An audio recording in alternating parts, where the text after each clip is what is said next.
Bonjour à tous, aujourd'hui on va parler Microsoft Project suite à une question qu'il y a eu sur la chaîne concernant la possibilité d'affecter des calendriers, des rythmes de travail si vous préférez différents à des ressources, à différents corps de métier par exemple.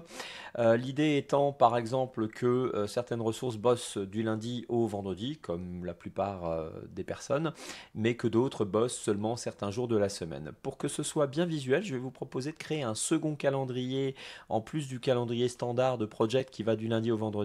Et ce second calendrier, par exemple, fera en sorte que les gens ne travaillent que mardi, mercredi et jeudi, par exemple. Donc ils bossent pas le lundi, ils bossent pas le vendredi, pardon. Donc l'idée, ça va être de voir comment on gère ceci et quel impact ça a sur les tâches. Je vous proposerai également en bonus de voir un petit peu comment on peut mettre en place un calendrier sur une tâche pour l'accélérer. Suite à un retard, par exemple, hein, vous êtes en retard, vous voulez par exemple bosser du lundi au samedi sur cette tâche-là pour accélérer sa réalisation, eh bien on va voir également comment réaliser cette opération. Alors je vais vous proposer de commencer par créer un premier calendrier du mardi au jeudi, voir comment on peut l'affecter à une ressource et voir quel impact ça a sur notre projet. Alors justement, notre projet, je vous l'ai mis ici à l'écran. Donc j'ai ici un lancement de projet, j'ai ensuite un premier bâtiment pour lequel j'ai du traçage, de l'excavation, du gros œuvre et de la charpente. Puis ensuite j'ai ici un garage que je réalise avec à peu près les mêmes tâches. Et puis j'ai une fin de travaux. Alors j'ai également des ressources. Elles sont ici, donc j'ai des ressources chef de chantier, j'en ai un, j'ai des ouvriers, 5, j'ai un charpentier, j'en ai 2, et j'ai un monteur, j'en ai un. On va surtout bosser avec le chef de chantier et le monteur, c'est ce qu'il y a de plus visuel pour vous montrer un petit peu l'impact des calendriers. Alors, ce que je vais faire ici, c'est que j'ai une petite erreur, je vais mettre tout le monde sur le même calendrier, donc ici, mon monteur, mes ouvriers, mes charpentiers bossent sur la base du calendrier du projet, qui est le calendrier construction. Voilà. Ce calendrier construction, comment je trouve un petit peu ces détails? Eh bien, ça se passe dans le projet. Modifier les horaires de travail. J'ai ici le calendrier de base construction et je vois qu'il travaille du lundi au vendredi. Les horaires sont 9h à 12h30, 13h30 à 17h. On va donc créer maintenant le deuxième calendrier du mardi au jeudi. Je retourne sur mon Gantt, je vais modifier les horaires de travail. Je suis dans projet, modifier les horaires de travail. Je vais sur ma semaine de travail par défaut.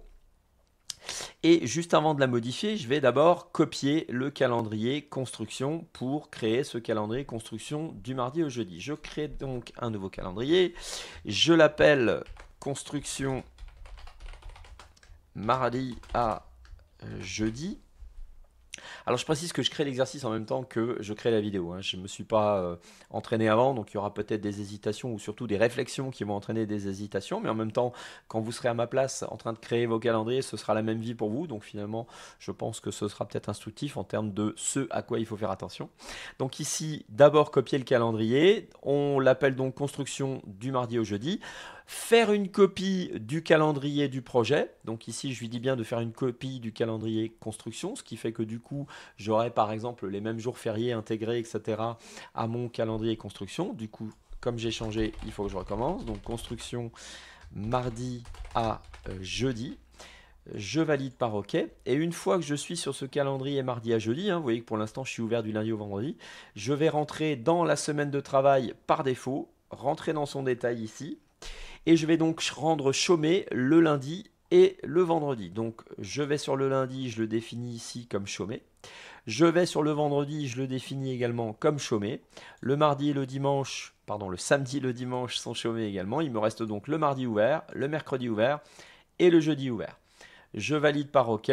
J'ai ici mon résultat. Je vois que le lundi, le calendrier n'est pas ouvert, c'est grisé. Le vendredi, samedi, dimanche, calendrier pas ouvert, c'est grisé également. Par contre, je suis ouvert du mardi au jeudi. Je vais valider par OK. Et j'ai désormais donc 2 calendriers à ma disposition. Ce calendrier, pour l'affecter à une ressource, je vais me rendre sur le tableau des ressources et je vais dire par exemple que mon monteur ici ne bosse pas sur la base du calendrier construction, mais bosse sur la base du calendrier construction mardi à jeudi. C'est-à-dire que lui, il n'évolue que du mardi au jeudi. Il ne bosse pas le lundi, pas le vendredi, pas le samedi, pas le dimanche. C'est comme ça que je fixe cela pour lui. Je vais maintenant retourner dans mon Gantt et on va s'amuser un petit peu avec la tâche ici, gros œuvre garage, qui démarre un lundi matin et se termine en théorie un vendredi soir sur la base du calendrier du projet, donc le calendrier actuel qui lui est affecté, et on va voir en fonction de la ressource que l'on met ici, l'impact des calendriers des ressources. Justement, concernant le calendrier des ressources, nous avons désormais un calendrier projet et un calendrier affecté spécifiquement à une ressource. La règle en termes de priorité est la suivante. Le calendrier des ressources est toujours prioritaire sur le calendrier du projet. En effet, une ressource, si elle est en congé, elle est en congé. Le projet a beau prévoir qu'on bosse pendant cette période de congé, si la ressource pour exécuter la tâche n'est pas là parce qu'elle a pris ses congés et elle a le droit de les prendre, eh bien, le projet n'avancera pas. Donc, le calendrier des ressources est toujours prioritaire sur le calendrier du projet. Ça, c'est déjà une règle que vous pouvez retenir. On va maintenant affecter à notre gros œuvre garage le chef de chantier. Je le coche, je valide, et vous voyez qu'au niveau de l'impact sur la tâche gros œuvre garage, l'impact est nul. Pourquoi? Parce que le calendrier du projet prévoit qu'on bosse du lundi au vendredi. Le chef de chantier bosse sur la base de ce calendrier-là, donc zéro impact, c'est tout à fait normal. Je vais maintenant supprimer mon chef de chantier et je vais affecter le monteur qui lui bosse du mardi au jeudi. J'attire votre attention sur les dates. Notez que le gros œuvre garage démarre donc le lundi 8 septembre 2025 et se termine le vendredi, on le voit ici, 19 septembre 2025. Je vais maintenant donc affecter mon monteur à la tâche. Voilà qui est fait. Et vous voyez que les dates ont immédiatement changé. On ne démarre plus le 8 au matin, puisque le monteur ne bosse pas les lundis. On démarre désormais le 9. Donc déjà, l'impact là, il est très clair. Ensuite, si vous regardez un petit peu le projet ici, eh bien vous constatez que on démarre donc le mardi. Notre monteur va faire ici mardi, mercredi, jeudi. Le vendredi, il ne travaille pas, mais on a quand même la barre qui vous indique que la tâche n'est pas terminée et qu'elle est toujours dans son évolution. Donc il bosse 3 jours cette semaine-là. Il bosse 3 jours cette semaine-là, mardi, mercredi, jeudi, ça fait 6. Il bosse 3 jours cette semaine-là, ça fait 9. Et là, regardez, il bosse pas le lundi, mais il bosse encore le mardi. Et il termine donc le mardi 30 au soir, son 10e jour. Et on retrouve ici les 10 jours du gros œuvre garage. Et vous voyez là l'impact du calendrier spécifique que nous avons créé et qui a été affecté au monteur. Je vous propose à présent de voir comment on peut affecter un calendrier à une tâche pour, par exemple, l'accélérer. Je vais prendre pour cela le gros œuvre ici, tout court, le gros œuvre du premier bâtiment. Et vous voyez que ce gros œuvre démarre le mercredi, alors attendez, 15-4, le 13 août. Et se déroule donc le mercredi 13, le jeudi 14. Là, on est sur le 15 août que j'ai défini comme férié dans le calendrier, donc on ne travaille pas. Samedi, on ne travaille pas. Dimanche, on ne travaille pas. Il y a ensuite 5 jours la semaine d'après, mais pas le samedi. Et puis, il y a ensuite 3 jours restants la semaine suivante. Donc, on a bien 2 et 5, 7 et 3, 10 jours. Imaginons que je souhaite accélérer cette tâche et, par exemple, faire en sorte que désormais cette tâche se déroule également les samedis, mais uniquement pour cette tâche-là, parce que je veux l'accélérer. Alors voici comment faire. Je vais retourner dans Projet, modifier les horaires de travail et je vais créer un nouveau calendrier sur lequel je vais ouvrir le samedi. C'est-à-dire je vais mettre des horaires sur le samedi, on va travailler le samedi. Je vais donc ici partir de mon calendrier construction et en créer une copie. Je vais l'appeler construction 6 jours. Il faut comprendre par là 6 jours ouvrés dans la semaine. Et je vais valider par OK. Je vérifie bien que je fais une copie de construction ici. Je valide par OK. Je suis à présent ici sur mon calendrier 6 jours. Je vais rentrer dans la semaine de travail et je vais rentrer dans les détails. Je vérifie mes horaires, 9h30, 13h30, 17h, et je vais mettre les mêmes au samedi par exemple. Donc je vais aller sur le samedi, je vais définir des horaires et je vais mettre ici 9. Je vais mettre là 12, 2.30. Le double point, c'est la bonne manière de saisir des horaires dans les outils comme Excel, Access ou Project. L'après-midi, on est sur du 13, 2.30 à 17. Voilà qui est fait. Je valide par OK et je vois ici dans mon calendrier que j'ai ouvert un 6e jour dans la semaine. Je peux valider par OK. Et je peux désormais affecter ce calendrier non pas à une ressource, comme on l'a fait tout à l'heure pour le monteur, mais je peux l'affecter à la tâche. Pour cela, je vais double-cliquer sur la tâche Gros œuvre. Je vais me rendre dans l'onglet Avancé. Et dans cet onglet Avancé, je peux ici lui affecter un calendrier. Ici, je suis sur aucun. Je vais ouvrir et demander à travailler sur 6 jours sur cette tâche. Notez la présence à droite de cette option qu'on vient d'activer d'une petite case à cocher.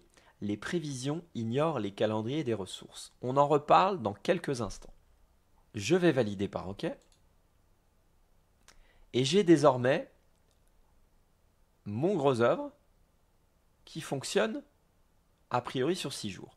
On me le met ici, regardez, j'ai un petit visuel dans la rubrique indicateur ici, dans le champ indicateur, qui me dit que le calendrier construction 6 jours est attribué à la tâche.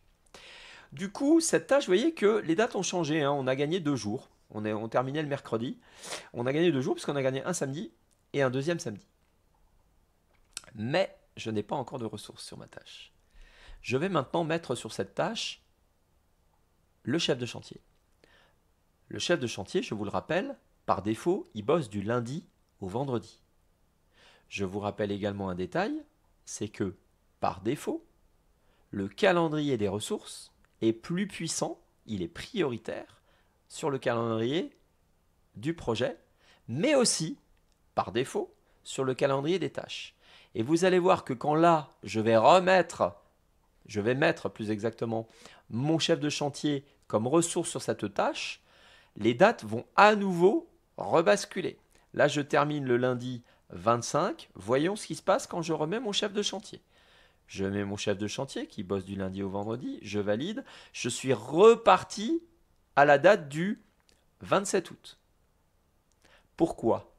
Parce que le chef de chantier, même si on a demandé à ouvrir les samedis, au départ, il ne bosse pas les samedis. Et donc, comme les ressources sont prioritaires sur tous les autres calendriers, eh bien, on revient sur un rythme de travail du lundi au vendredi. Mais alors, si je veux que mon chef de chantier bosse sur cette tâche-là, mais qu'il bosse quand même les samedis, donc en gros, il va faire des heures sup le samedi, comment faire? Eh bien, je retourne dans ma tâche avec un double clic. Je retourne, si nécessaire, dans l'onglet avancé, là où j'ai calé mon calendrier construction, et je vais changer la priorité des calendriers. Je vais ici cocher la petite case « Les prévisions ignorent les calendriers des ressources ».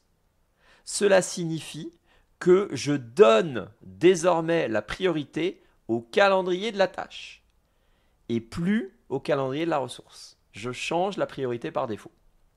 Notez également que là, dans la zone indicateur que nous avons là derrière, un petit bonhomme rouge va apparaître. On en reparle, mais notez qu'il n'est pas là pour l'instant. On va valider par OK. Et regardez, mon chef de chantier est toujours là, mais je suis repassé au 25. Donc ici, j'ai regagné mes 2 samedis qui seront travaillés ici et là. Ici et là. Et si j'élargis un petit peu ma colonne indicateur ici, regardez, je retrouve un petit bonhomme rouge dont je vous ai parlé il y a quelques instants. Ce petit bonhomme rouge veut dire que, tout simplement, votre chef de chantier est en surutilisation par rapport à son rythme de travail prévu. En effet, il bosse les samedis. Et il est censé ne pas travailler les samedis. Donc, il est en surutilisation. Ici, c'est une surutilisation qui est assumée. Vous lui demandez de bosser les samedis et on suppose qu'il a accepté. Vous allez donc lui payer des heures sup, 7 heures un premier samedi, 7 heures le deuxième, 14 heures sup, ce qui, en termes de coût, aura un impact sur votre projet.